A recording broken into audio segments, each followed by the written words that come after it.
Nakapag-shopping nga bigla sa Uniqlo nang wala sa plano kasama ang mga nanis ko at pamangkin ng nani ko. Makikita niyo dito kung gaano kami kasaya dito.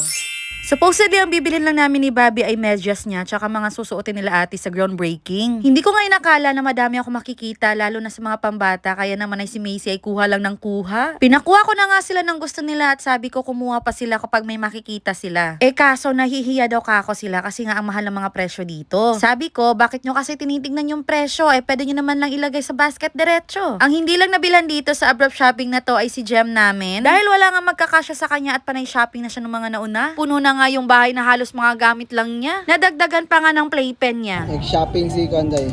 Nag-shopping kayo. Nag-shopping siya guys. After sa phone guys, shopping na po siya guys. So after ako namili ng mga damit ni Macy, ang next ko naman pinapili si Realin at ang gusto niya nga ay Minecraft. At sinalihan ko na din ng baby bra. Gwapo ganahan lagi ko ani pro pambata manggut ni oy. Pwede magana.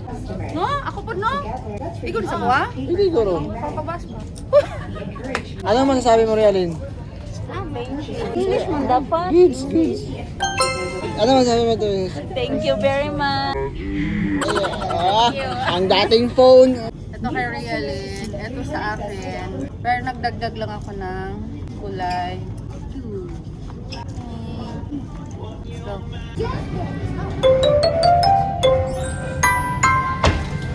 Uy, Bobby. pili ko para sa ako.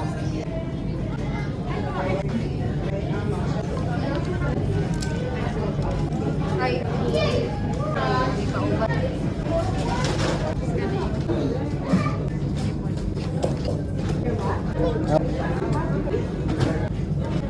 Tingnan mo na.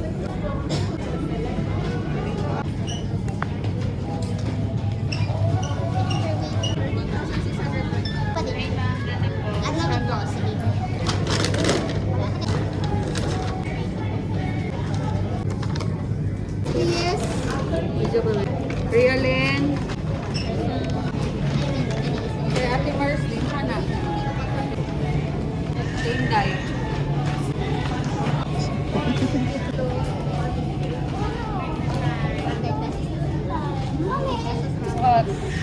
Shopping. Shopping.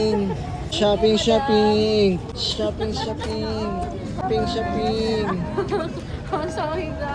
Sobrang mahal. 13,000.